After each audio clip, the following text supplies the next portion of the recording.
The things that we need in a good calf housing facilities are a clean, dry, draft-free, well-ventilated house, and this house should have easy access to milk replacer, concentrate feeding, straw and water.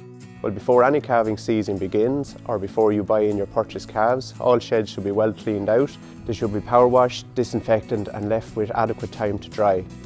In order to ensure that the calf has a good dry bed, it is very easy to do a simple test. You go into the calf shed and you kneel down in the bed with the calves. When you stand up, if the two knees of your trousers are damp or wet, the calf pen is too wet and additional straw needs to be applied, or better seepage situation needs to be found. Every calf pen should have a good slope on it with a 1 in 20 fall from the back to the front to ensure that all seepage is collected at a channel along the front of the pen. There should be no seepage transferring from one pen to the other, as this can transfer disease. Most calf houses are served by natural ventilation, where they have a stack effect where the air comes in and is sucked up through the outlet. If you haven't got that, you may use mechanical ventilation, where air is mechanically brought in through a ventilation system. In order to provide a draft-free environment for the calves, it is important that there's no low-lying drafts. All air inlets should be well above the calf height, and also it's important that no outlet allows air to come back in and be blowing down on top of the calves.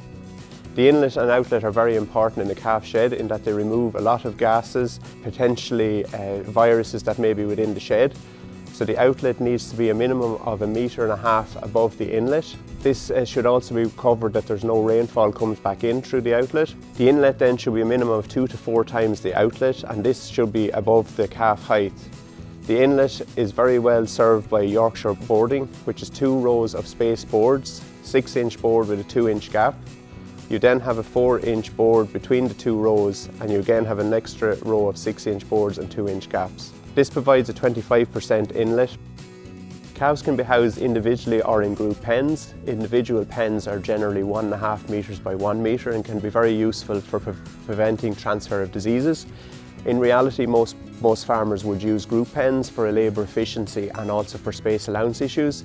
For example, a group of 10 calves ideally require a 15 by 15 foot pen, and the idea is not to have the pen too deep in that they can be easily observed. Appropriate calf housing is essential in dairy and dairy beef enterprises to ensure that you have good calf health, you have minimal disease and maximum performance.